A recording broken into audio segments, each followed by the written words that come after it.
¿Qué tal? Buenas noches a todos, estimados colegas. Espero que tengan o hayan tenido un excelente día. De nueva cuenta, un jueves más, acá estamos, como ya se nos hizo costumbre, y hoy vamos a hablar precisamente del impuesto al valor agregado. Y como a medida de probar los sonidos, espero me puedan confirmar ahí por el chat, si me hacen el favor, por favor, de decirme si se está escuchando correctamente el sonido.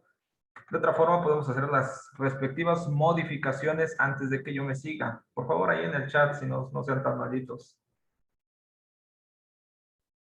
¿Se escucha todo bien? Muchas gracias, Roberto. Muchas gracias, Francisco. Muchas gracias, Fernando Delgado. Gracias a todos por confirmar. Bueno, pues sin tanto preámbulo, vamos directamente a compartir nuestras láminas. Espero que se esté viendo correctamente y vamos de lleno con todo esto. Déjenme, voy a activar algunas herramientas que tengo y avanzamos. Bueno, a medida de introducción, pues quiero comentarles que el impuesto al valor agregado fue publicado en el Diario Oficial de la Federación el 29 de diciembre de 1978, mismas que la entrada en vigor de esta ley fue el 1 de enero de 1980. En primera instancia quiero comentar que la tasa general era del 10% y una tasa preferencial para la región zona fronteriza, norte en ese caso, fue del 6%. Posterior, en 1983 se modifica a una tasa general del 15% y la zona fronteriza pues se mantiene exactamente igual. En 1991 baja al 10% de nueva cuenta, así como había empezado. Posterior, en 1995 sube a la tasa del 15%. En 2009 se seguía manteniendo la misma tasa.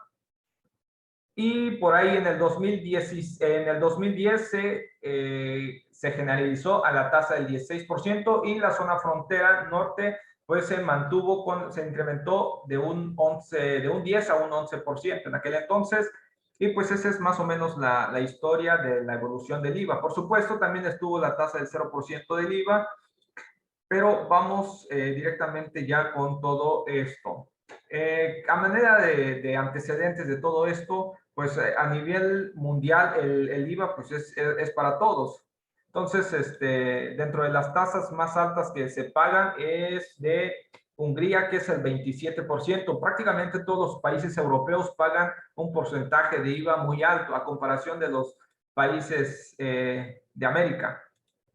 Si se dan cuenta, pues Egipto el 10%, esto es África, Brasil el 17%, pero México se mantiene con el 16%. Más o menos esas son las tasas que hay a nivel en el mundo. Y otra situación muy particular por acá, tenemos que entender que los antecedentes a nivel internacional fue en 1954. Francia fue el primer país en implementar el impuesto al valor agregado. Posterior, en 1957, de acuerdo a la firma de un tratado que se hizo ahí en Roma, donde se consideraban Francia, Italia, Países Bajos, Luxemburgo, se generalizó esta tasa de impuesto al valor agregado. Esto es a nivel internacional y en Latinoamérica. En Latinoamérica, pues empezaron todos a copiar esta idea de pagar un impuesto al valor agregado, y México precisamente fue el último país en implementar dentro de su política fiscal el impuesto al valor agregado. Esto hay que entender que dejó atrás un impuesto anterior, que es la Ley de Ingresos Mercantiles y otros ordenamientos legales existentes en ese momento. Prácticamente eso fue lo que vino a sustituir la ley del IVA. Bueno, ahora vamos a ir directamente a analizar la ley fiscal. En este caso vamos a hablar exclusiva y únicamente del impuesto al valor agregado.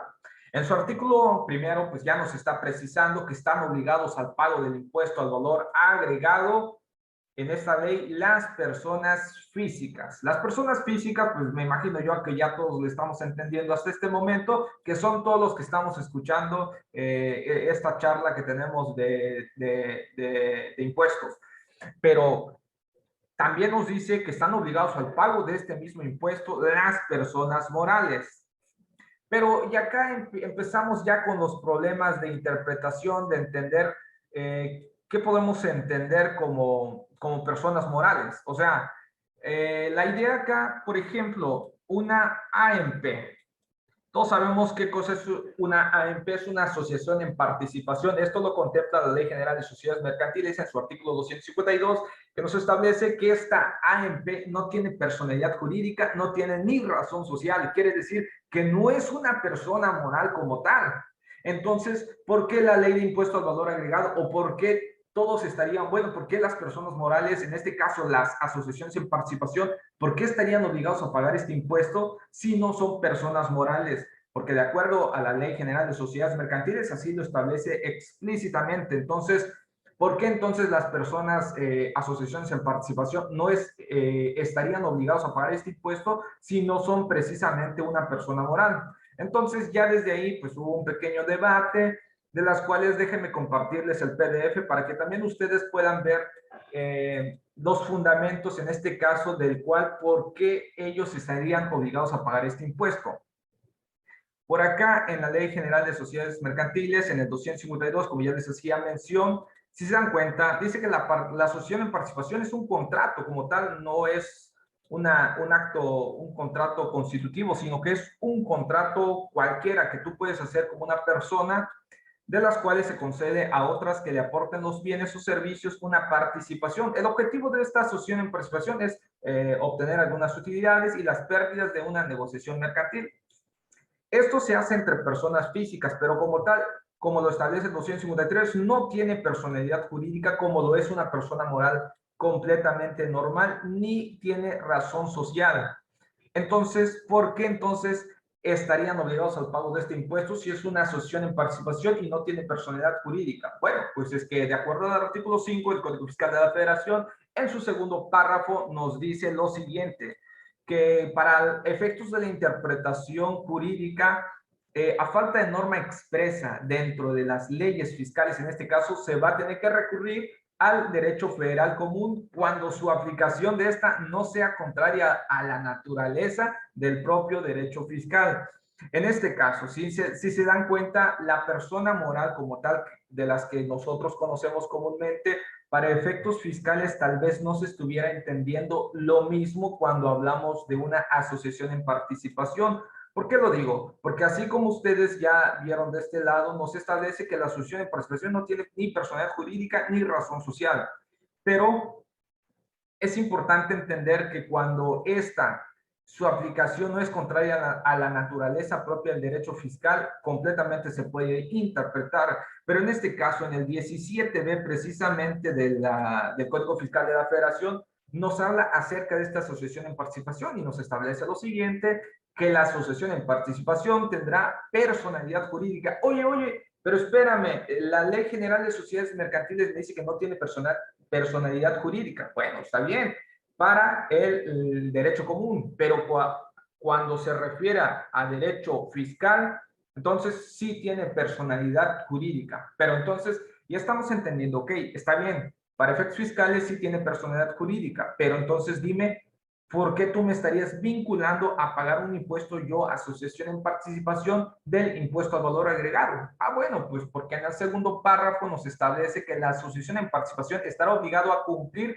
con las obligaciones fiscales. ¿A cuáles obligaciones fiscales se refiere? Renta e impuesto al valor agregado, la ley de IEPS. Y por acá, si se dan cuenta, en los términos y bajo las mismas disposiciones, subrayamos por acá, establecidas para las personas morales en las leyes fiscales. Si se dan cuenta, pues acá ya nos está obligando como asociación en participación de pagar un impuesto igual con las mismas condiciones de una persona moral de las que ustedes ya conocen. Entonces, por acá es que ya tenemos esta obligación de pagar el impuesto por el simple hecho de tener las mismas condiciones que una persona moral de las que conocemos comúnmente. Entonces, ahí pues ya hicimos una pequeña aseveración acerca de las personas morales por el cual no está la asociación en participación, porque como tal ya las está incluyendo el Código Fiscal de la Federación como una persona moral. Entonces, de ahí se están basando para que las asociaciones en participación estén obligados a pagar este impuesto. De nuevo nos regresamos acá en nuestra lámina, pues nos quedamos acá en la persona moral. Entonces ya acá entendimos que las físicas, las morales, también incluye a las asociaciones en participación o AMP. Pero por el simple hecho de yo ser persona física o tú ser persona moral, no significa que tengas que pagar el impuesto. Porque para que tú tengas esa obligación del pago del impuesto, tienes que realizar los siguientes actos o actividades en territorio nacional.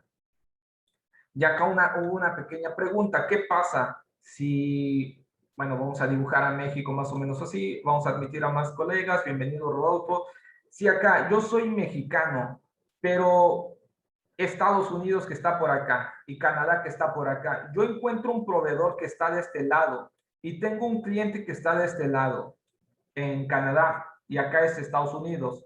¿Qué pasa entonces si yo realizo una venta entre un cliente que tengo en Estados Unidos y un cliente, digo, un proveedor que tengo en Estados Unidos y un cliente que tengo acá en Canadá? ¿Qué pasa si yo compro la mercancía acá, pero no me lo traigo para México? Hago directamente la operación que de acá, mediante alguna empresa, FedEx, podemos por hacer mención de alguna empresa que se dedica a hacer este tipo de trabajos. ¿Qué pasa si yo a la compra que haga yo en Estados Unidos me lo mandan directamente a Canadá?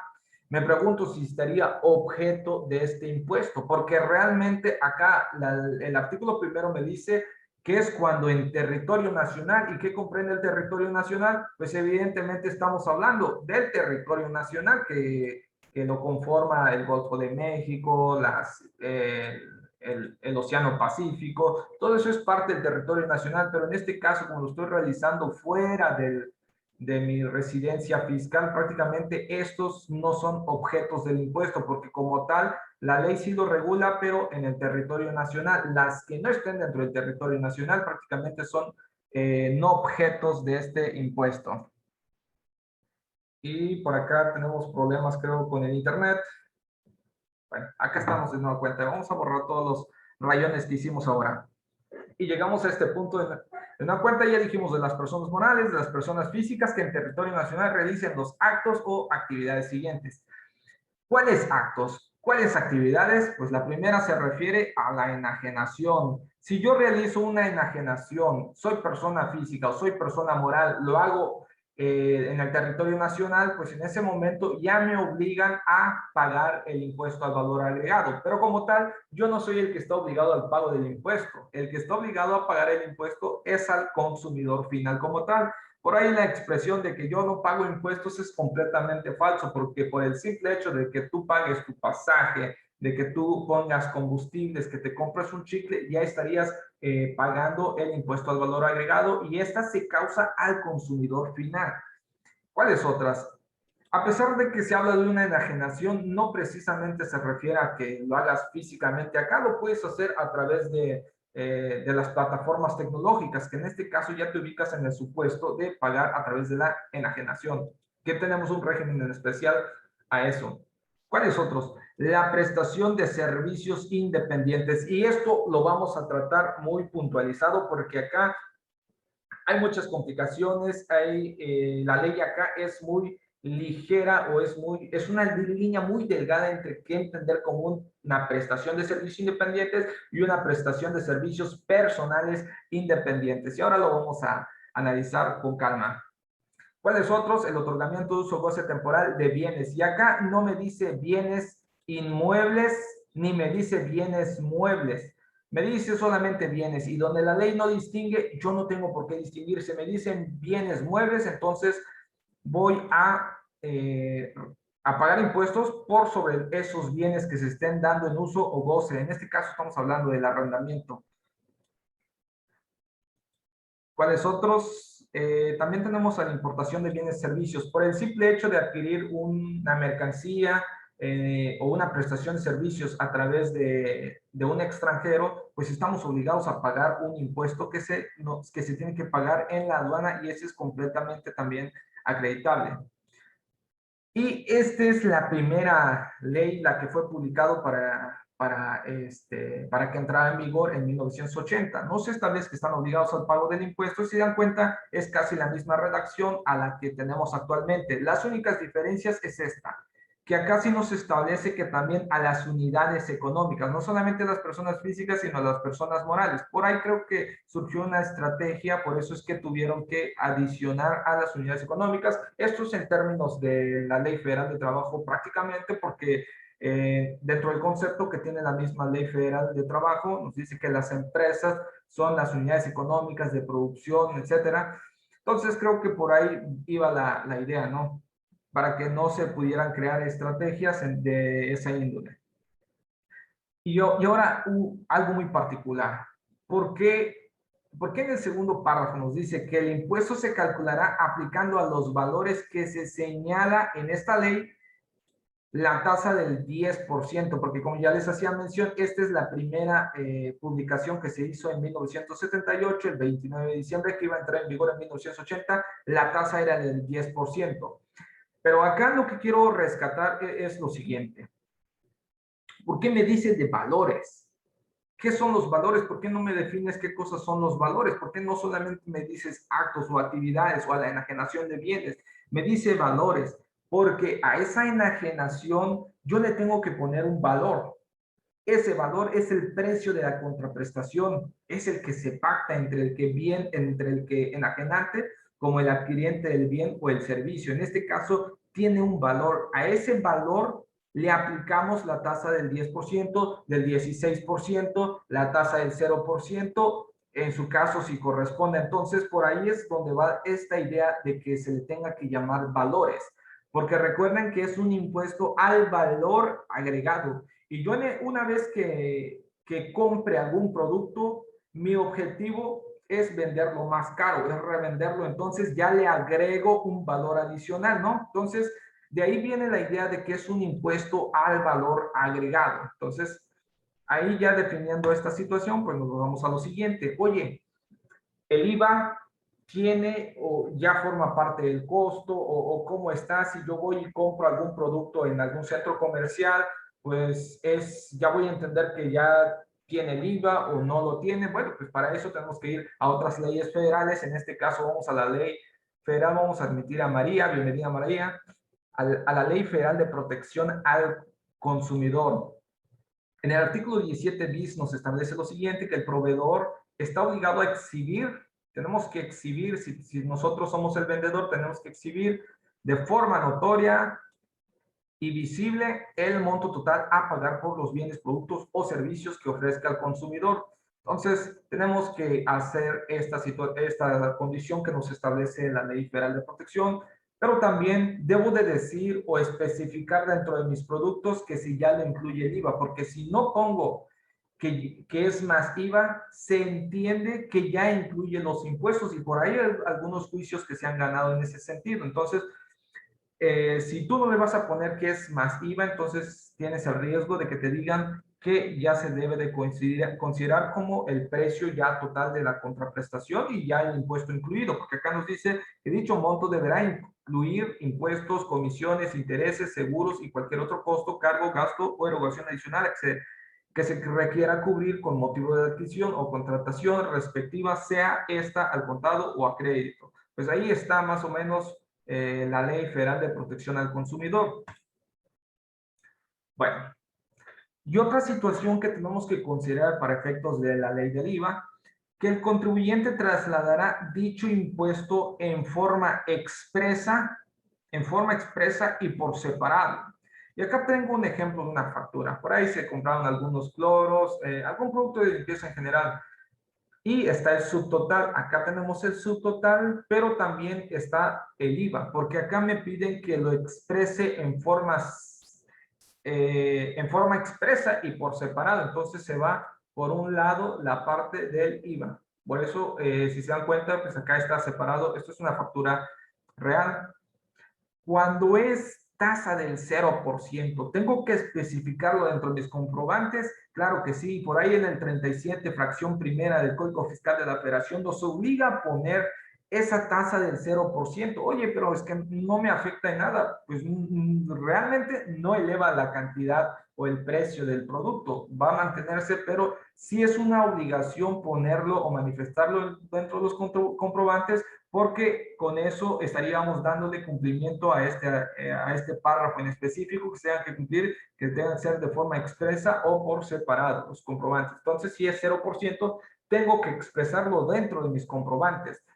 Y también cuando hago una retención, si hago yo la retención, también tengo que manifestar dentro de mis comprobantes esa retención que yo haga, ya sea impuesto el 10% del impuesto de la renta o ya sea las 2/3 partes del IVA, el 6% del IVA, el 4% del IVA, según corresponda. Se entenderá por traslado del impuesto el cobro o cargo que el contribuyente debe hacer a dichas personas de un monto equivalente al impuesto establecido en esta ley. Como tal, acá está el impuesto trasladado, es esto. Esto 112.01, inclusive cuando se retengan los términos del artículo 1A, 3, tercer párrafo o 18J, fracción 2, inciso A de la misma. Pues entonces, pero si me están reteniendo una cantidad, ¿por qué tendría que trasladarlo? Bueno, pues para efectos de esta ley se va a entender, inclusive si me están efectuando una retención de 2/3 partes, se va a entender que sí existe el traslado total del impuesto. Oye, pero ¿por qué me obligas a trasladar todo el impuesto? Bueno, sí, te obligan a trasladar todo el impuesto, pero también te dan el beneficio de acreditarte ese impuesto que te retiene. Entonces, como tal, es como que si no se trasladara la totalidad del impuesto, pero sí en mecánica de cálculo.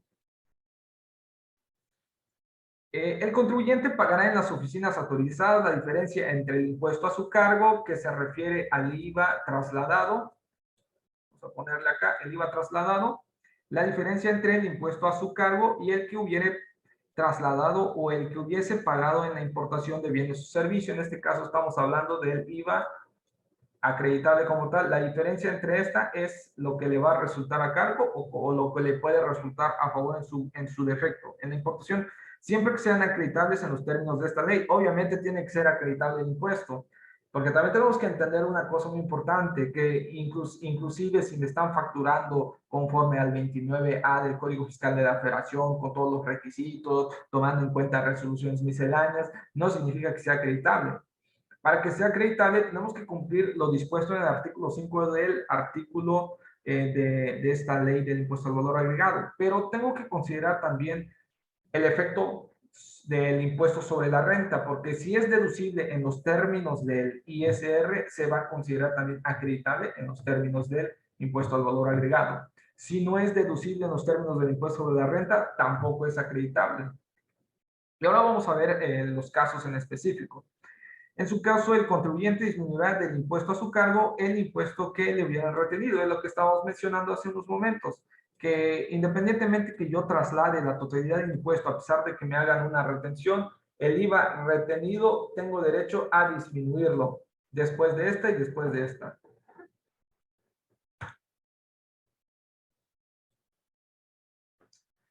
Bueno, acá vamos a ir a la parte un poquito interesante, que a mí me emociona un poco esta parte. Dice en el artículo 1A, ni siquiera hemos avanzado muchos artículos, vamos apenas en el segundo artículo.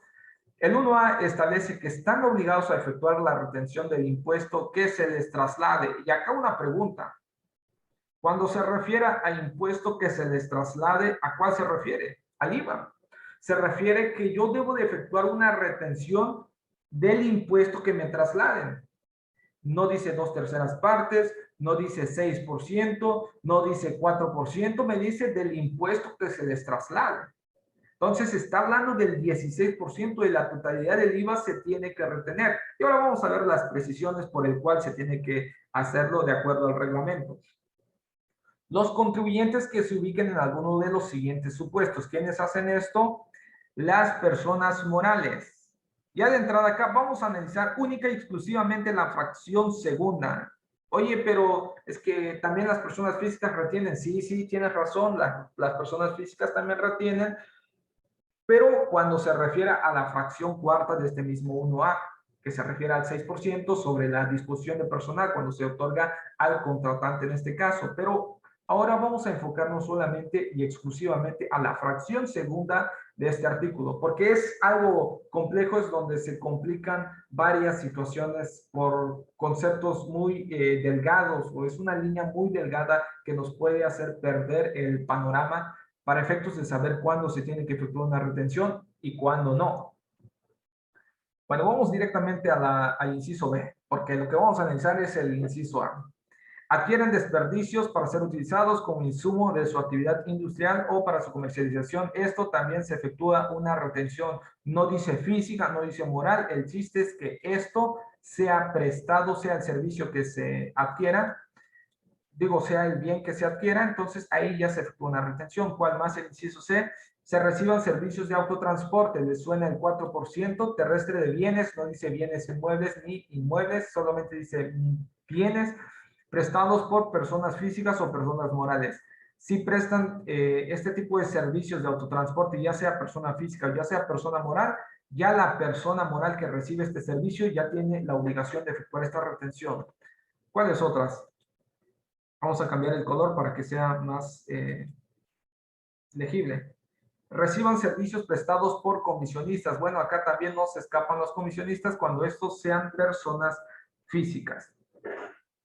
Bueno, ahí tenemos las primeras obligaciones y vamos ahora sí a analizar el inciso A de la fracción segunda del artículo 1A. Y acá es algo complejo. Bueno, por lo menos yo así lo percibo. Reciban servicios. Cuando es una persona moral, si esta persona moral recibe de una persona física un servicio personal independiente o le otorguen el uso goce temporal de bienes, no distingue entre bienes inmuebles ni muebles, o sea, es bienes en general, o usen o gocen temporalmente bienes prestados u otorgados por personas físicas. Si esta persona física que está por acá le presta un servicio personal independiente o le den uso o goce temporal bienes, ya la persona moral que está acá ya está obligado a efectuar la retención. Y acaba la primera pregunta. ¿Los servicios de un plomero son objeto de retención en este caso? Me gustaría que me pudieran contestar eso. Si los servicios de un plomero son objeto de retención, si le presta este servicio a una persona moral. ¿Qué me dicen por ahí? José Sánchez a todos dice no. ¿Quién más dice que sí? ¿Quién dice que no? Cuando son servicios de un plomero y se lo presta a una persona moral, ¿se tiene que efectuar la retención del IVA? ¿Qué dicen? Gustavo Adolfo dice que no. ¿Quién más dice? ¿Quién dice todo lo contrario?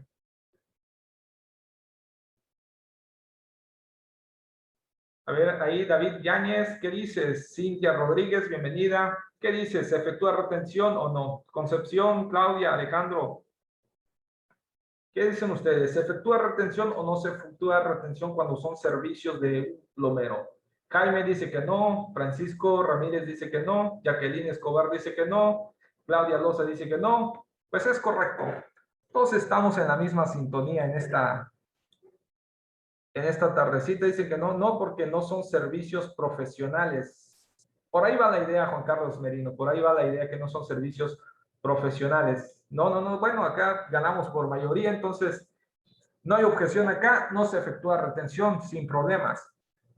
Pero vamos a analizar un caso en específico y muy particular acá.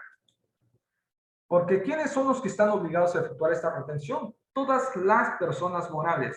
Si eres una persona moral y recibes un servicio, vamos de nuevo cuenta por acá, si recibimos servicios personales independientes, recordemos que cuando es una persona moral y recibe servicios personales independientes, se tiene que efectuar una retención. Pero ahora vamos a analizar paso por paso este tema. Por acá estamos.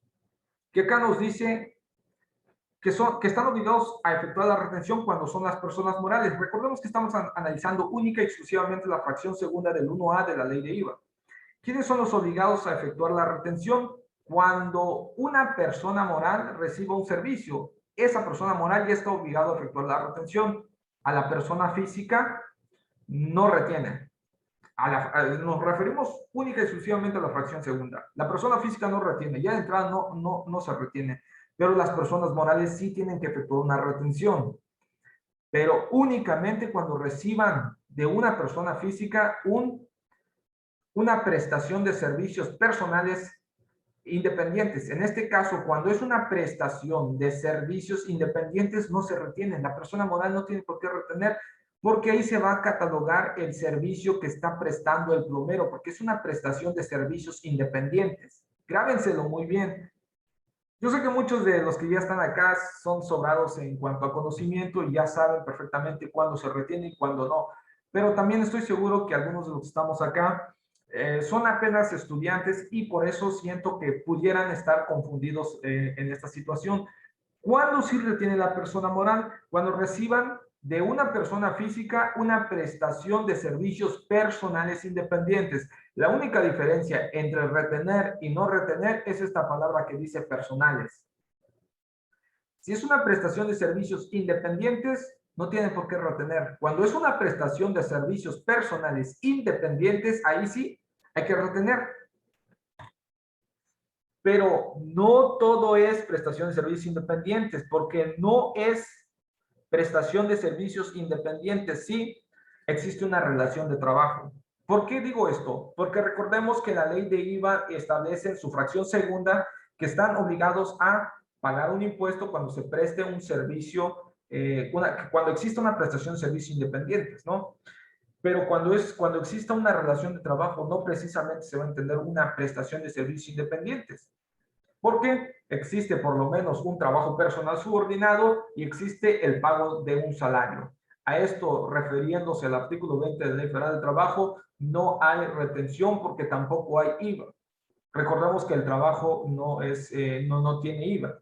Entonces, por ahí les dejo bueno, pues acá ya lo estoy mencionando, cuando exista subordinación y pago de salario, no es prestación de servicios independientes para efectos de la Ley de Impuesto de Valor Agregado. ¿Cuáles otros? Asimilados a salarios. Del artículo 94, Ley de Impuesto sobre la Renta, así mismo nos refiere este mismo artículo, que cuando es un asimilado a salario, no es objeto o no se va a entender como una prestación de servicios independientes. Oye, pero es que puede ser, no existe un contrato de asimilados a salario, solamente existe un contrato de prestación de servicios, un contrato así, pero para efectos de la ley del IVA no se va a entender así. Si es asignado a salario, no tiene IVA, entonces no se tiene por qué efectuar ninguna retención, ningún traslado de impuestos. ¿Cuándo sí es prestación de servicios independientes? Cuando sean de índole empresarial, cuando sean de actividades empresariales, sí son prestación de servicios independientes. Y vamos a ahondar un poco este tema. Las actividades empresariales, lo vamos a encontrar en el artículo 16 del Código Fiscal de la Federación, en su fracción primera nos establece que las comerciales, que son las de conformidad con las leyes federales, se refiere al 75 del Código de Comercio, tienen ese carácter y no están comprendidas en las fracciones siguientes. ¿Cuáles son esas fracciones siguientes? Nos dice las industriales, entendidas como extracción, conservación o transformación de materias primas, acabado de productos y la elaboración de satisfactores. Las agrícolas, que comprenden las actividades de siembra, cultivo, cosecha y la primera enajenación de los productos obtenidos que no hayan sido objeto de transformación industrial. ¿Cuáles otros? Las ganaderas, que son consistentes en la cría y engorda de ganado, aves de corral, animales, así como la primera enajenación de sus productos que no hayan sido objeto de transformación industrial. Pues todas esas se van a considerar que son actividades empresariales en los términos del 16 del Código Fiscal de la Federación. Las de pesca, que incluyan la cría, cultivo, fomento y cuidado de la reproducción de toda clase de especies marinas y de agua dulce, incluida la acuacultura, así como la captura y extracción de las mismas y la primera enajenación de esos productos que no hayan sido objeto de transformación industrial. ¿Cuáles otras? Las silvícolas, son las de cultivo de los bosques o montes, así como la cría, conservación, restauración, fomento y aprovechamiento de la vegetación de los mismos y la misma enajenación de los productos que no hayan sido objeto de transformación industrial. Bueno, todas estas, si se dan cuenta, pues habla de una enajenación, no habla de una prestación de servicio como tal, pero sí en la fracción primera, porque esta prácticamente nos está remitiendo al artículo 75 del Código de Comercio. Y dentro del Código de Comercio Si la vamos a ubicar ahí, dentro del Código de Comercio, significa que es una actividad empresarial. Y si es una actividad empresarial, se va a considerar, si es la prestación de un servicio independiente y lo encontramos dentro del 75 del Código de Comercio, vamos a entender que es una prestación de servicios independientes y no una prestación de servicios personales independientes. Prácticamente vamos a diferenciar que es una prestación de servicios independientes cuando solamente es referido al Código de Comercio.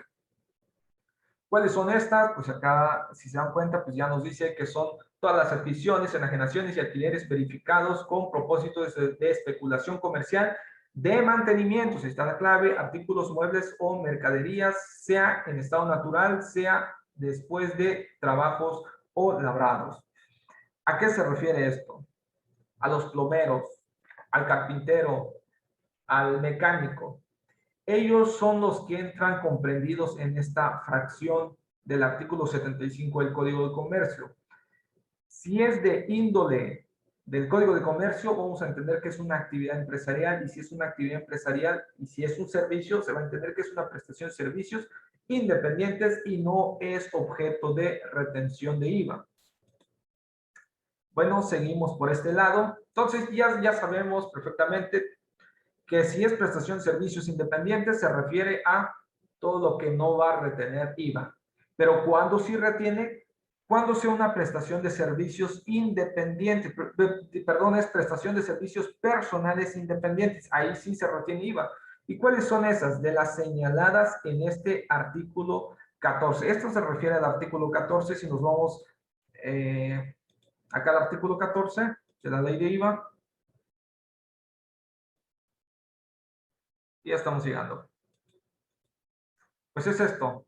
Dice que para los efectos de esta ley se considera prestación de servicios independientes. Si se dan cuenta, es lo que está causando acá el IVA, prestación de servicios independientes. Pero acá está la línea muy delgada entre lo que separa de una prestación de servicios independientes y lo que nos establece el 1A, que es la prestación de servicios personales independientes. Ahí está la pequeña y minúscula diferencia, pero que lo hace prácticamente muy complejo. Bueno, desde mi óptica, porque tal vez para ustedes no se les complicó, pero a mí en su momento se me hizo un poco complicado. Dice que para los efectos de esta ley se considera prestación de servicios independientes la prestación de obligación de hacer esto. Nos tendríamos que remitir al Código Civil Federal para entender a qué se refiere esto. El transporte de personas o bienes, el seguro, el reafianzamiento, el mandato, la comisión, la asistencia técnica, transferencia de tecnología, toda otra obligación de dar, de no hacer o de permitir asumida por una persona en beneficio de otra, siempre que no esté considerada por esta ley como enajenación o uso goce temporal de bienes. Y por acá está la primera precisión que ya hacíamos mencionar hace unos momentos. Dice que no se considera prestación de servicios independientes la que se realiza de manera subordinada. Esto era lo que ya habíamos analizado mediante el pago de una remuneración, que se refiere cuando exista una relación de trabajo en los términos del artículo 20 de la Ley Federal de Trabajo, ni los servicios por los que se perciben ingresos que la ley del impuesto sobre la renta asimile dicha remuneración. Se refiere al artículo 94, fracción primera, segunda hasta la sexta. Esos son los asimilados a salarios y esas no quedan comprendidas como una prestación de servicios independientes. Se entenderá que la prestación de servicios independientes tiene la característica de personal, y acá está la clave, que esta prestación de servicio independiente se va a entender que tiene característica de personal cuando y únicamente se trate de las actividades señaladas en este artículo, que era lo que ya hacíamos mención. Es precisamente esto, de este artículo, si se refiere a este artículo, pero que no tenga la naturaleza de empresarial. Y acá otra clave, si tiene naturaleza empresarial, pues es una prestación de servicios independientes. Si no tiene la naturaleza de empresarial, es una prestación de servicios personales independientes. Ahí está la clave. Entonces nos regresamos a la lámina anterior. Por acá estamos dando cuenta. De las señaladas en este artículo, pues es lo que ya hacíamos alusión hace algunos momentos. Es la fracción de la primera hasta la sexta. No tenga naturaleza empresarial, es decir, para que podamos definir si esto es correspondiente a Código Civil Federal. Si es un contrato civil, se va a entender que es una prestación de servicios personales independientes. Y si es una prestación de servicios independientes, se tiene que retener, hay retención. Cuando es de índole civil el contrato. Y ahora cuando es comercial, de acuerdo al Código de Comercio, pues se va como prestación de servicios independientes nada más y no hay retención. Si es civil, sí retiene. Si es mercantil, no retiene. Entonces, ahí están las claves para poder entender cuándo es civil, cuándo es mercantil. Y por ahí una pregunta, porque también hay yo digo que está algo complejo el análisis de los payasos. ¿Los payasos se consideran prestación de servicios independientes o se consideran prestación de servicios personales independientes?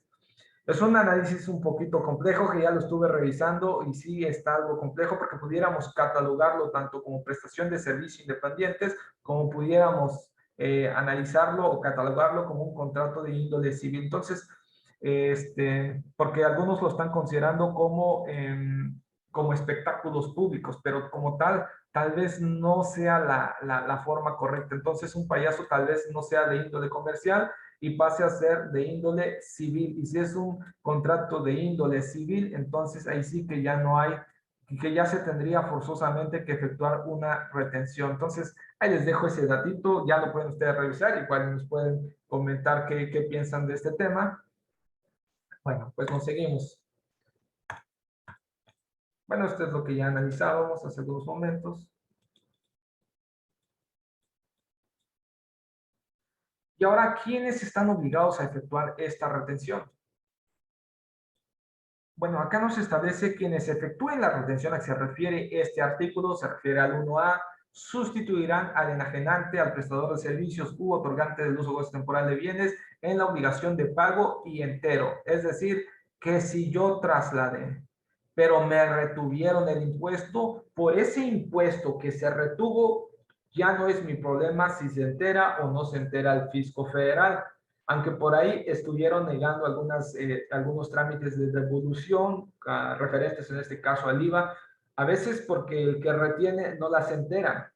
Entonces, una vez que esta no entera y yo solicito una devolución de impuestos de IVA, pues la autoridad fiscal se le ha dado la tarea de negar estas devoluciones, asumiendo o dictaminando que porque el proveedor, bueno, en este caso el que recibe el servicio al momento de efectuar la retención no enteró el impuesto correspondiente. Entonces la autoridad fiscal pues se ha abusado en ese sentido, porque como tal ya no queda dentro de las facultades del contribuyente de que se entere ese impuesto, porque ya pasa a ser la obligación de un tercero. Entonces, pero por jurisprudencia, bueno, hay una tesis aislada que dice que no hay ningún problema, que si no enteran el impuesto la otra persona, pues sin problemas, sí deberían de efectuarte la devolución del impuesto que estés solicitando en su caso, pero tendrías que irte a un pequeño juicio.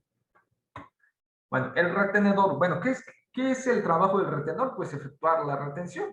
El retenedor efectuará la retención del impuesto en el momento en el que pague la contraprestación y sobre el monto de lo efectivamente pagado y lo enterará mediante declaración en las oficinas autorizadas del SAT, conjuntamente con el pago del impuesto correspondiente al mes en el cual se efectúe la retención, es decir, una retención del mes de abril, pues yo la tengo que enterar a más tardar el día 17 de mayo o según el horóscopo del RFC, según el sexto dígito numérico, pues me van a dar un día, 2 días o hasta 5 días hábiles para que yo tenga plazo para presentar el entero de esta retención que efectué.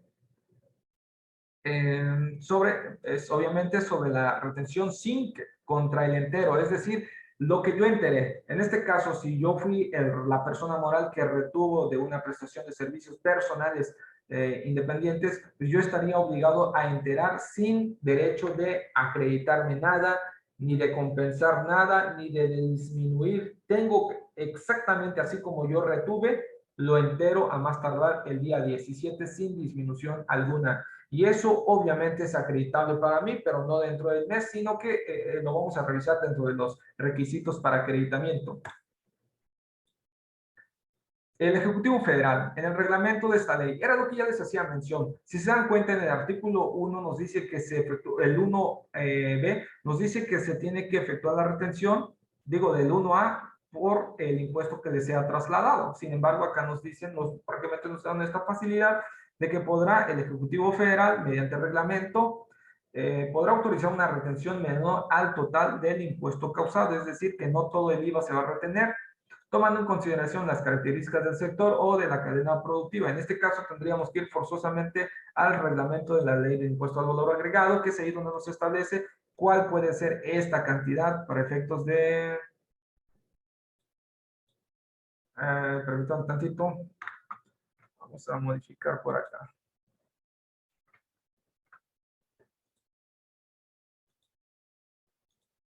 Y acá está. El reglamento dice que para los efectos del 1A, que era lo que ya analizamos, último párrafo de la ley, las personas morales obligadas a efectuar la retención del impuesto que se les traslade lo harán en una cantidad menor en los casos siguientes. Acá está, la retención se hará por las 2/3 partes del impuesto que se les traslade y que haya sido efectivamente. Esto es hasta que sea pagado, hasta en ese momento yo estoy obligado a retener. Si no lo he pagado o si solamente pago una parcialidad de esa, solamente estoy obligado a retener las 2/3 partes por sobre lo efectivamente pagado. Lo que sea prestación de servicios personales independientes, era lo que ya mencionábamos, lo que es la comisión, el otorgamiento de uso o goce temporal de bienes, y por acá viene el 4% del valor total de la contraprestación cuando se reciban servicios de autotransporte terrestre. Era lo que ya hacíamos mención hace algunos momentos. Y hay otra tasa acá de retención que es la correspondiente al 6%. Esta pues va a estar vigente a más tardar el 31 de julio de este año, porque a partir del 1 de agosto ya no va a haber retención del 6% cuando se reciban servicios o se ponga personal a disposición del contratante o de una parte relacionada a esta. En conclusión, esto se refiere a la reforma del outsourcing que suscitó en 2019 y ahora con esta nueva reforma que se hizo, que por cierto ya tenemos un video grabado en YouTube, pues esta obligación pues ya se quita, prácticamente queda derogado este artículo, esta fracción cuarta del artículo 4, de la fracción cuarta, perdón, del artículo 1A. Entonces ahí nada más para que lo tengan en cuenta, que a partir del 1 de agosto de este año ya no va a haber retención del 6%.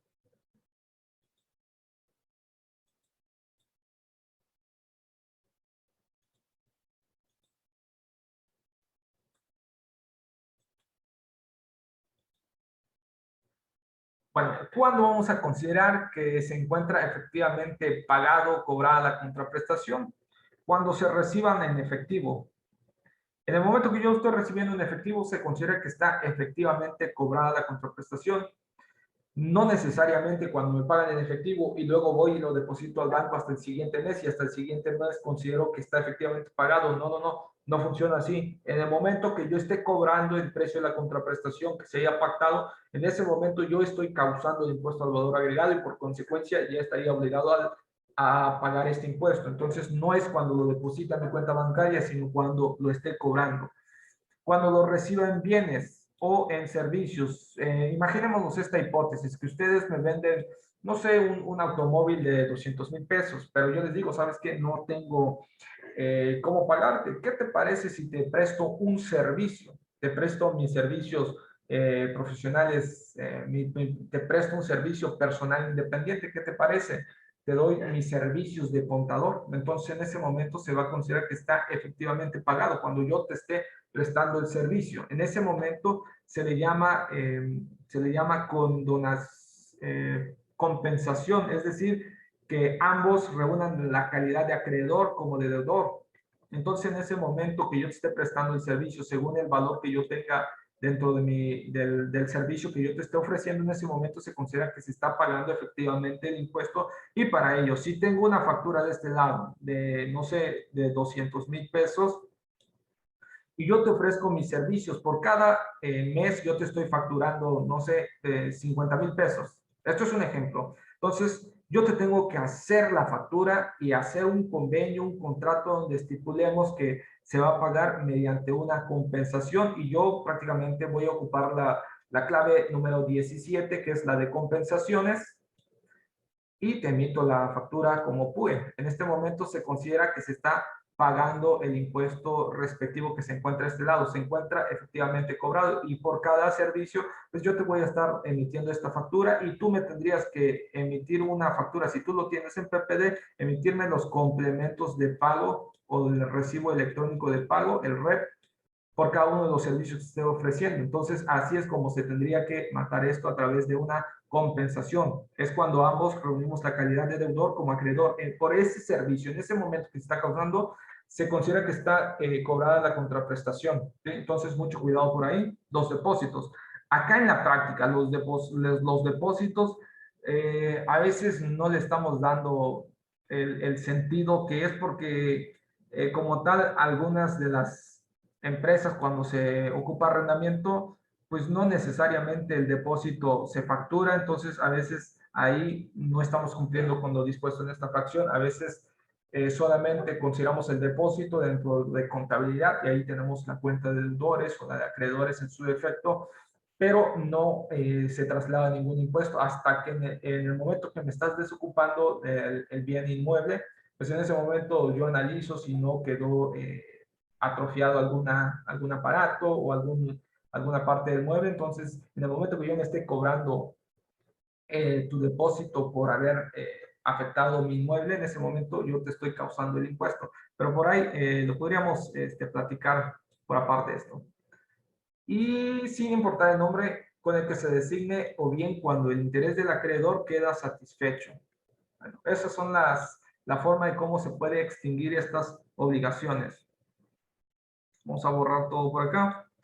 ¿Cuáles otros? Cuando el precio de la contraprestación pactada por la enajenación de bienes, la prestación de servicios o el otorgamiento del uso o goce temporal de bienes se pague mediante cheque.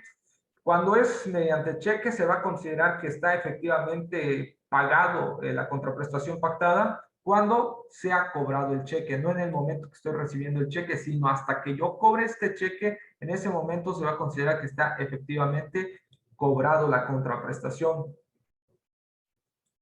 ¿Qué otros supuestos? Cuando se paga mediante tarjeta electrónica o cuando se paga con tarjeta de crédito, pues ahí se considera que está efectivamente cobrado en el momento que se está planchando la tarjeta.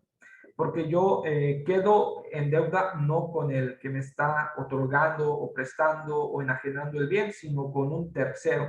Entonces, en este caso ya se está trasladando el impuesto en el momento que se está planchando la tarjeta. Vamos ahora sí al análisis del artículo 2 de la ley del impuesto al valor agregado. Esto es la tasa del 0%. La tasa del 0% pues, tiene los mismos efectos que una tasa general. ¿Cuál es la diferencia de esta? Es que yo no causo un impuesto al 16%, sino una al 0%. ¿Y cuánto me da?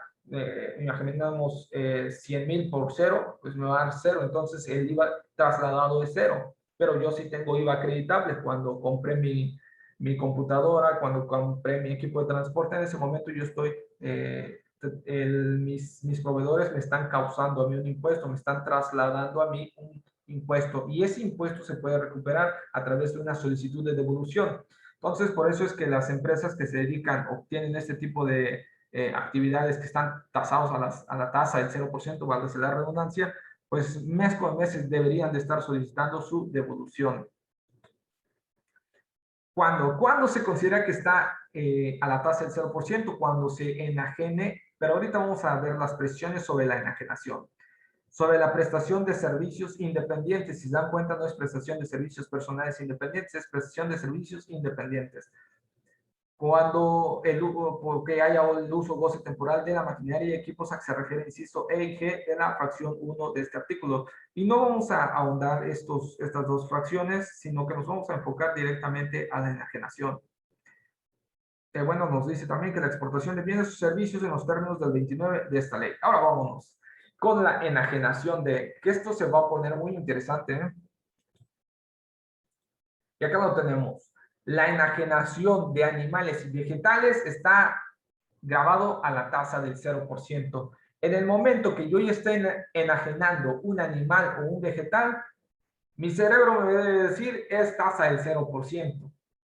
Pero tiene sus excepciones. ¿Como cuáles excepciones?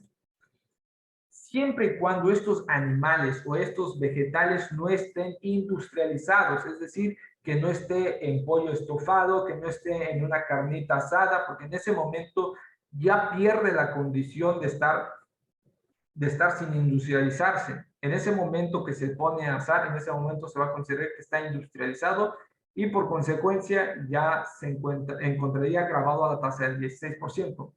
Entonces, en primera instancia, si es un animal o es un vegetal y no está industrializado, es tasa del 0% sin dudarlo.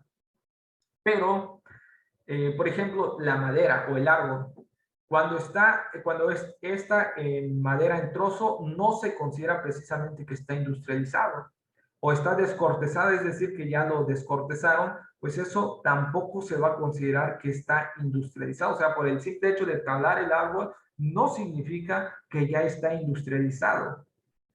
Entonces, si significa que no está industrializado, quiere decir que sigue grabando a la tasa del 0%. ¿Cuál otra condición? Porque la misma ley me dice, excepto cuando son tablas. Bueno, no la misma ley, sino el reglamento en el artículo 6, en el segundo párrafo, nos dice que las tablas y los tablones y los similares a estas se consideran que ya están industrializados. Y si ya están industrializados, pues ya estarían objetos de la tasa del 16%. Por eso es que una maderería estaría grabando una tasa del 16% y no una tasa del 0%.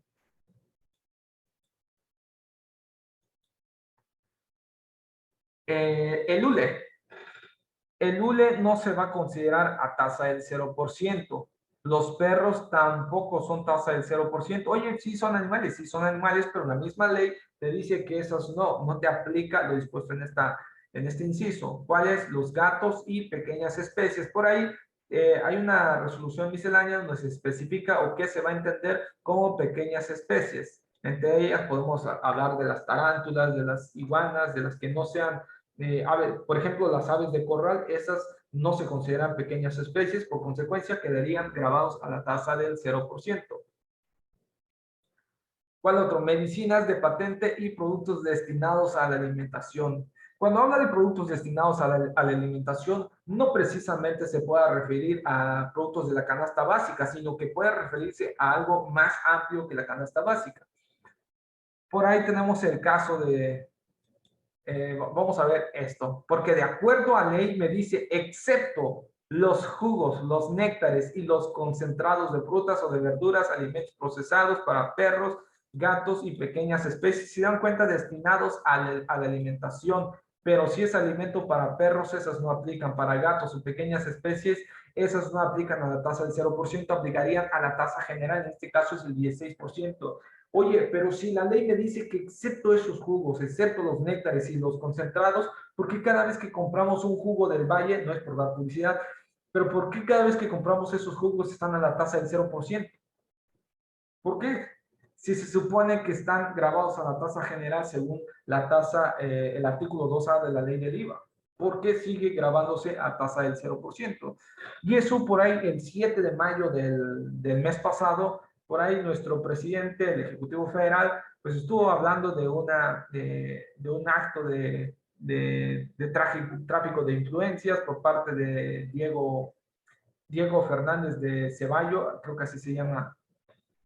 Este abogado pues prácticamente hizo un récord histórico para México sobre un trámite de devolución de IVA, porque como tal, los jugos sí están grabados a la tasa del 16%, pero por un estímulo que se publicó por ahí en el 2006, por acá tengo el fundamento, por acá pues dice que los jugos siempre sí pueden ser grabados a la tasa del 0%. Oye, entonces, ¿qué sentido tiene la ley que siga ahí? Realmente yo tampoco sé qué sentido tenga porque ya tiene mucho tiempo. Porque en cualquier momento pueden decir, en cualquier momento se puede quitar el estímulo. Sí, en cualquier momento que puedas quitar el estímulo, de todas formas, podemos seguir ganando los juicios sí o sí, sin problemas, si lo seguimos tasando a la tasa del 0%. Pero ¿y entonces por qué sigue así? Entonces, y ahorita vamos a ver algunas, de hecho es una jurisprudencia donde dicen que es inconstitucional que los jugos por el simple hecho de ya ser exprimidos, ya no sean grabados a la tasa del 0%, si sigue conservando la naturaleza, solamente es que cambia la forma de su presentación, en este caso de estar sólido a estar líquido. Entonces, ahí la segunda sala pues se pronunció en el sentido de que pues va a seguir grabando a la tasa del 0% porque es inconstitucional hacer este tipo de distinción. Recordemos, 31 fracción cuarta, tiene que haber trato igual a los iguales y desigual a los desiguales. En este caso es el mismo jugo, es un mismo alimento, entonces ¿por qué tendrías que hacerme una distinción en este caso? Por ahí está el comentario. Hielo, agua no gaseosa. Cuando es un hielo, sí tiene que grabar a la tasa general. Cuando es agua gaseosa ni compuesta, cuando su presentación sea menor de 10 litros. Oye, que si es menor a 10 litros ya graba tasa general. Bueno, de acuerdo a ley, pero como tal, dentro de los mismos casos que se ganaron, pues se vio que era inconstitucional hacer este tipo de distinción. Entonces, a pesar de que sea envases de 9 litros, de 1 litro, de medio litro, van a seguir grabando la tasa del 0%, como que si estuviera igual a la tasa digo, que si estuviera en envases de 10 litros. Entonces, eso es una observación que quería yo hacer mención en este caso a la tasa del 0%, porque yo realmente no le encuentro sentido, porque ya por jurisprudencia se va a aplicar ya el criterio de esta segunda sala. Entonces, ni porque quiten el estímulo o pongan el estímulo, pues va a seguir siendo lo mismo. Por ahí el caso de Jugos del Valle, en 1966 empezó este juicio de Jugos del Valle y por ahí en 1999, pues la segunda sala le asistió la razón y en cuestión de meses, solamente en el que tomó el caso Diego de Ceballos, algo así se llama, pudieran ustedes corroborar la información ya posteriormente, pues la gana en solamente 2 meses. Es un récord histórico de 1.800 millones de pesos, que correspondía como aproximadamente 950 pesos, 950 millones en pura devolución de IVA y la otra diferencia en impuesto especial sobre producción y servicio. Precisamente de acá surge todo este relajo que les hago mención. Y acá está la jurisprudencia. Se refiere a los alimentos en estados sólidos o semisólidos del 10 al 15%. Recordemos que en aquel entonces así se encontraba grabado. A los alimentos en estado sólido viola el principio de equidad tributaria. Entonces ahí está el fundamento. Eso prácticamente ya ustedes lo pudieran leer posteriormente, pero esa es la idea. Ahí está el juicio ganado. Por eso es que digo, esté o no esté este estímulo que se publicó en el 2006, se va a seguir grabando la tasa del 0%.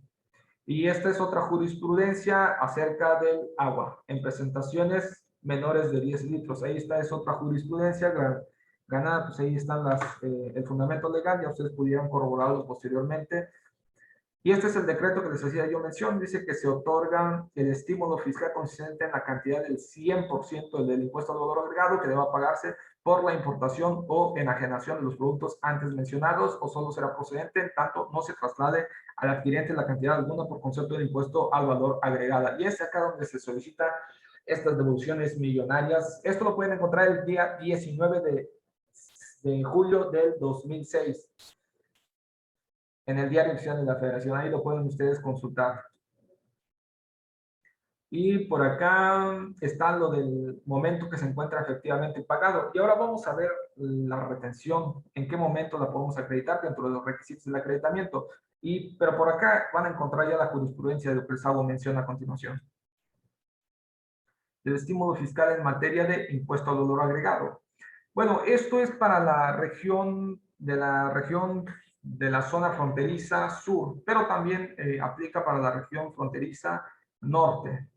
Se otorga un estímulo a los contribuyentes, personas físicas o morales que realicen los actos o actividades siguientes en la región fronteriza sur.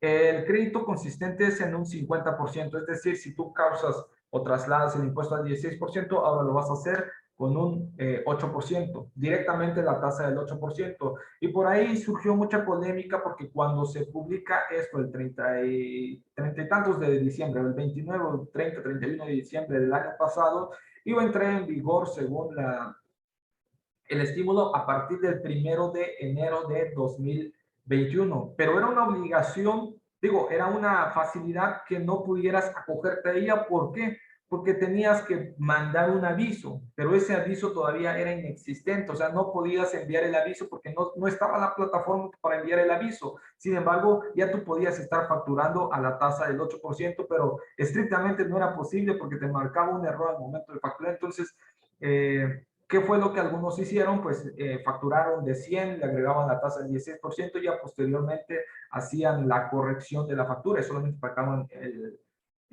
sobre el valor de la contraprestación más un 8%, a pesar de que se había facturado la tasa del 16%, porque necesitabas enviar forzosamente el aviso para que te dieran la autorización y posterior tú empezabas a facturar. Entonces es un problema que surgió. Dentro del artículo 11º dice que los contribuyentes que opten por aplicar el estímulo a que se refiere el presente capítulo deberán cumplir los siguientes requisitos. Por ahí, las empresas de subcontratación de personal no eran objeto de este beneficio. Sin embargo, hay muchas empresas que optaron por el beneficio del estímulo porque incluso se ampararon. Sin embargo, el día de ayer precisamente la Suprema Corte dio un pronunciamiento en ese sentido, aduciendo que estas empresas de subcontratación de personal no eran objeto de esto porque realmente ellos no producen o no dan trabajo como tal. Simplemente de las empresas que sí realmente producen el trabajo están tercerizando la nómina. Entonces, como tal, no son objeto de este estímulo. Por ahí muchas personas se ampararon porque dentro del estímulo viene que no aplica para las que se dedican a su condición de personal. El día de ayer precisamente lo publicó en su página oficial de la Suprema Corte de Justicia, que pudieran ustedes revisarlo posterior. Y esto sí es aplicable única y siempre y cuando tú realices la entrega material de los bienes o la prestación de servicios en la región fronteriza sur. Por ahí también los contadores, los que pues, no podemos optar por este beneficio. Tienes que presentar el aviso dentro de los 30 días naturales siguientes a la entrada en vigor de este decreto. Por ahí el día 12 o 13 de enero es que ya estaba habilitada la plataforma. ¿Quiénes son? Por lo menos acá en la parte sur del país, pues está Otón, Paredón Blanco, Palenco, Pocingo, Benemérito de las Américas y todos estos. Posteriormente ya ustedes lo pudieran revisar porque acá empezó la lluvia. Espero se esté escuchando bien y no se esté escuchando la lluvia. Para que sea acreditable el impuesto al valor agregado, deberán reunirse los siguientes requisitos. Adrián. Y la venta de flores naturales grava al 0%. Si los tienes en maceta, no. Si es en estado natural, de entrada yo te diría que no. De entrada yo te diría que no por el reglamento del artículo 6, porque dice, porque no por el hecho de que estén cortados, aplanados, desgranados, despepitados, se considera que ya está en un proceso de industrialización. Por ahí creo que no entrarían como tasa del 0%. Digo que entrarían como tasa del 0%. También ahí quiero hacerles mención que, por ejemplo, los test de bolsita, los test de limón que pudieran ustedes comprar en cualquier centro comercial, están empaquetados, están en una bolsita, en un sobrecito, ya solamente abres la cajita, sacas el sobrecito de té y lo pones a remojar con agua caliente. Y en ese momento tú pues ya te tomas directamente tu tecito. Pero la pregunta acá, ¿serían objetos del impuesto al valor agregado? No por el reglamento del artículo 6 que dice que no por el simple hecho de que estén ensobretados, empaquetados, no significa que sean sometidos a un proceso de industrialización, por ello es que se encuentran grabados a la tasa del 0%, aún lo compres en Chedraui, en Bodega, en Walmart, en Soriana.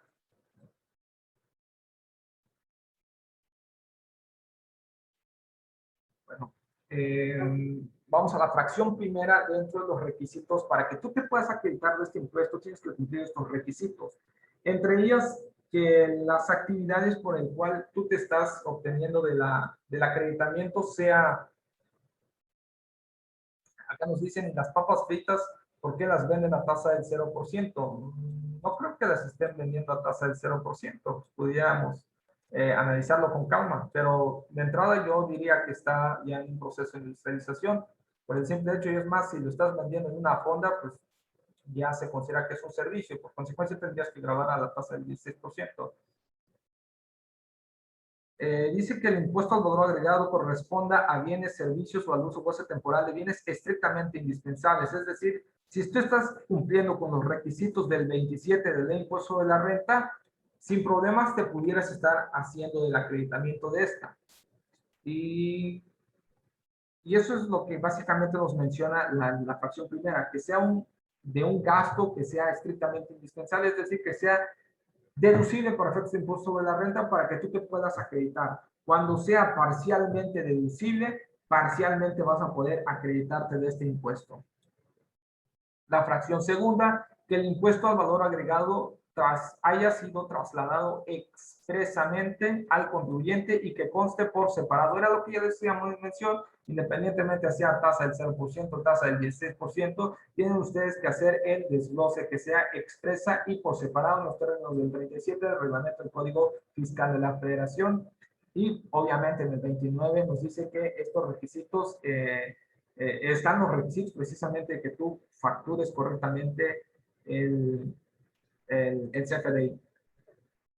Bueno, acá la fracción tercera, que el impuesto al valor agregado trasladado al contribuyente haya sido efectivamente pagado. Este es otro de los requisitos sumamente importantes, porque cuando tú pagas con tarjeta, obviamente tú te estás acreditando del impuesto en ese momento que planchaste la tarjeta de crédito.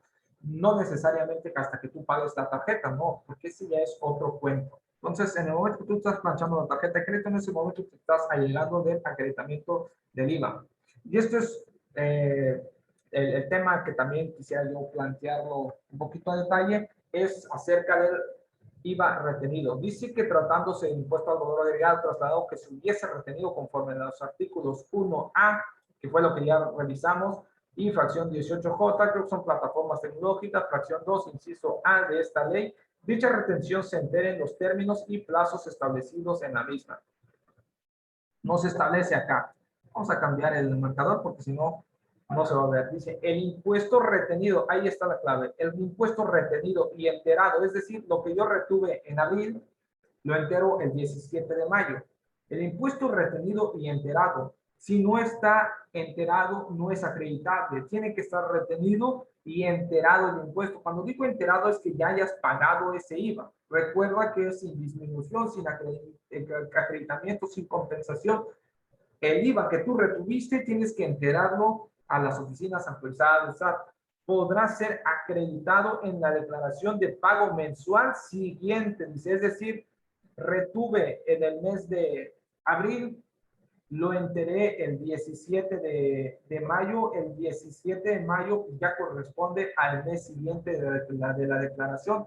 La declaración corresponde a abril, pero el mes siguiente del mes siguiente del que corresponde a la declaración es mayo. Entonces, en mayo me puedo acreditar el impuesto correspondiente que se efectúa en el entero de la retención, porque por ahí algunos amigos he visto que se acreditan el impuesto en el momento que están reteniendo, y no, no es así. Tienes que retener primero, enterarlo al siguiente mes, y una vez que enteraste al siguiente mes, ahora sí ya tienes el derecho del acreditamiento, porque como tal, el artículo 5 como tal, solamente nos dice, para que sea acreditable el impuesto al valor agregado, debe reunirse los siguientes requisitos. ¿Cuál?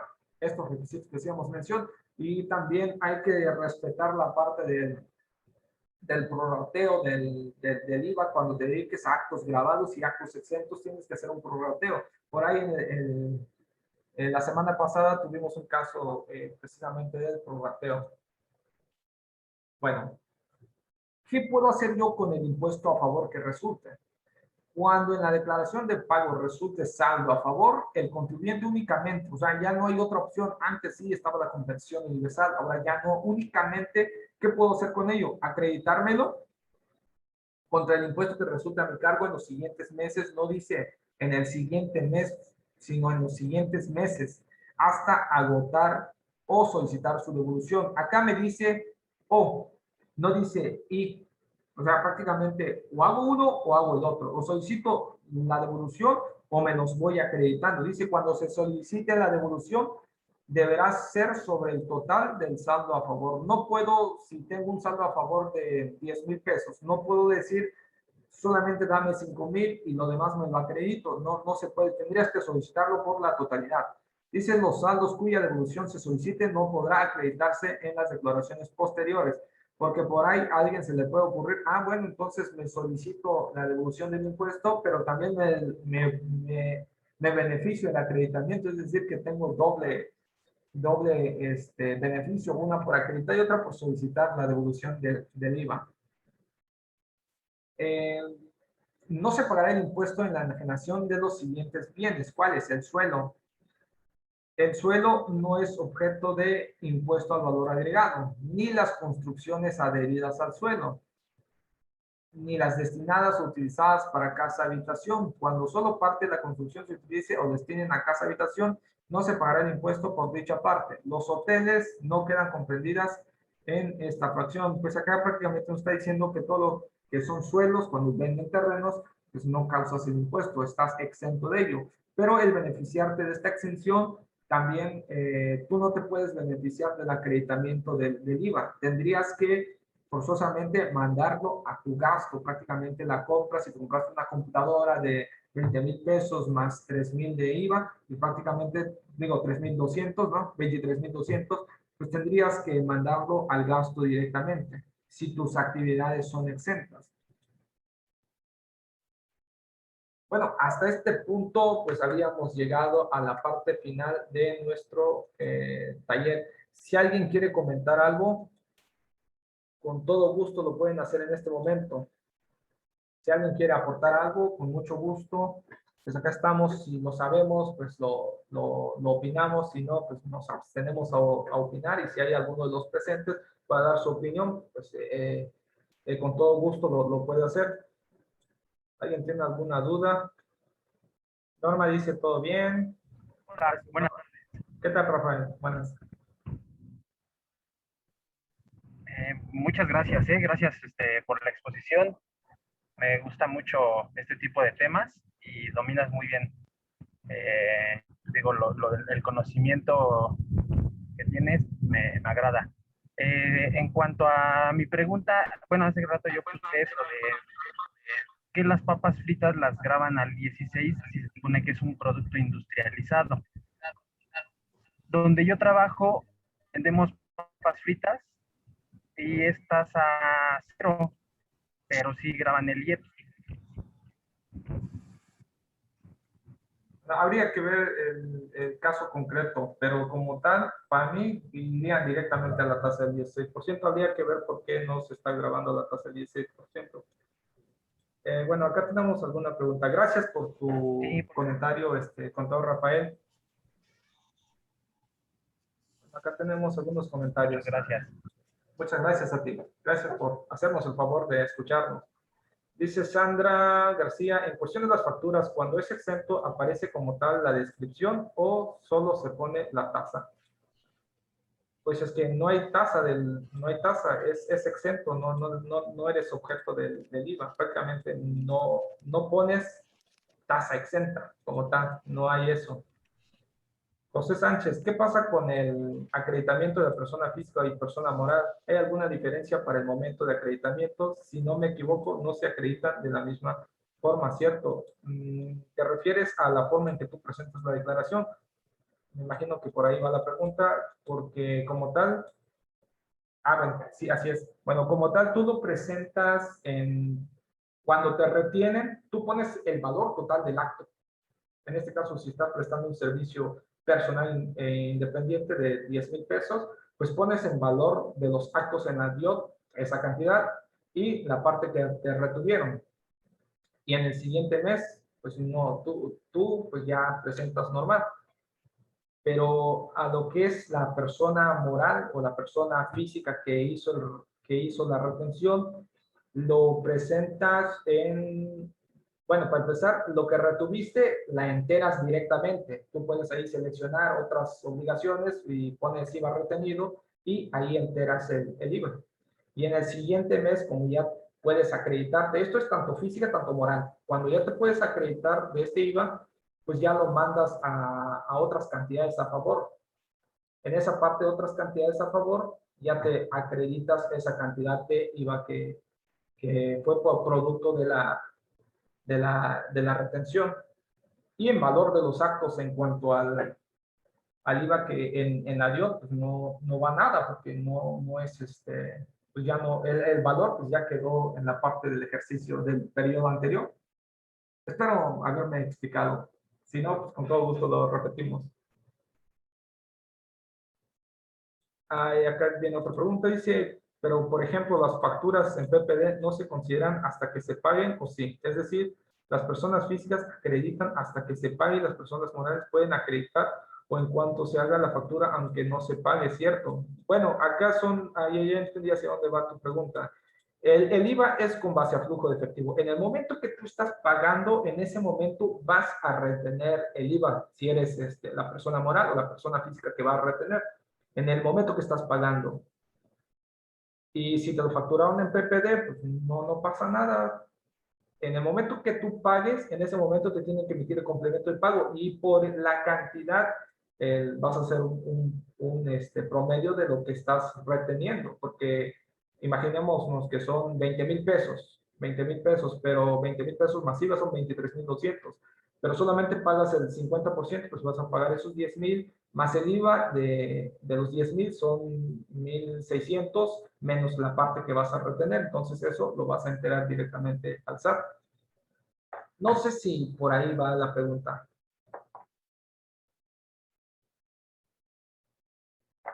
La factura en PPD. Cuando se hace una factura en PPD, forzosamente tiene que haber un complemento de pago o un recibo electrónico de pago cuando hagas el pago. Si no haces el pago, pues la factura va a seguir quedando en PPD sin ningún problema. La diferencia entre la física y la persona moral es que la persona física puede mandarlo directamente al gasto, o directamente al almacén. Según, bueno, en este caso el servicio tendría que irse al gasto, pero como eres una persona moral, realmente tú no te estás deduciendo en ese momento, porque deduces con base al coeficiente de utilidad de tus ingresos nominales, pues le multiplicas el porcentaje del coeficiente de utilidad, y en ese momento estás efectuando la deducción. Cuando sí efectúas la deducción como tal, eso es hasta la declaración anual, si eres una persona moral.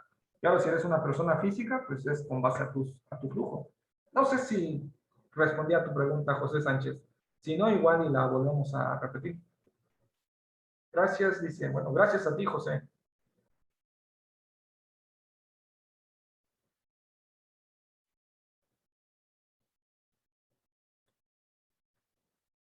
¿Alguien más quiere aportar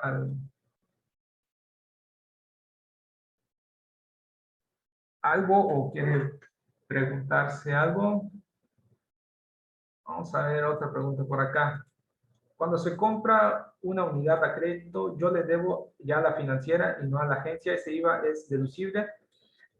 Bueno, dependiendo de tu acto va a ser deducible o acreditable. Si te dedicas a actividades exentas, pues es deducible en los términos del 28, fracción 15 de la ley de impuesto sobre la renta. Cuando no tengas derecho a acreditarte de este impuesto, te lo puedes deducir el IVA sin ningún problema. Si te dedicas a actividades exentas. Ahora, si tienes actividades, tienes obligaciones de pago del IVA, de las cuales ya establecíamos que en el artículo 1, esos sí son completamente acreditables, siempre y cuando cumplas con los requisitos. Si es deducible para efectos de impuesto sobre la renta, es completamente acreditable. En el momento que ya la financiera se queda como el tercero, en este caso, cuando tú adquieres el automóvil mediante la financiera, pues la financiera es como tal el que se queda en deuda con la agencia. Entonces tú te estás deduciendo, bueno, sobre los porcentajes de deducción correspondiente a deducción de inversiones, y el IVA pues te acreditas en su totalidad sin ningún problema. Espero haberme explicado, Juan Carlos. Sí, un electricista, sí, yo lo catalogaría como un contrato mercantil del Código de Comercio, entonces sí, no hay retención de IVA.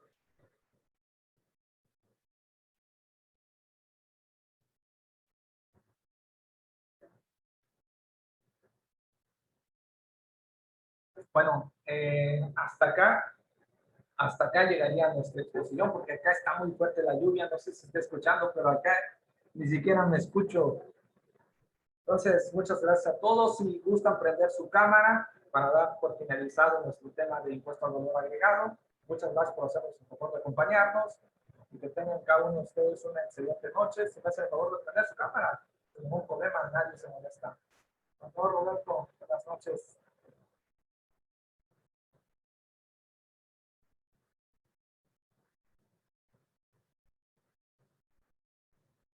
Muy buenas noches a todos. Hasta luego.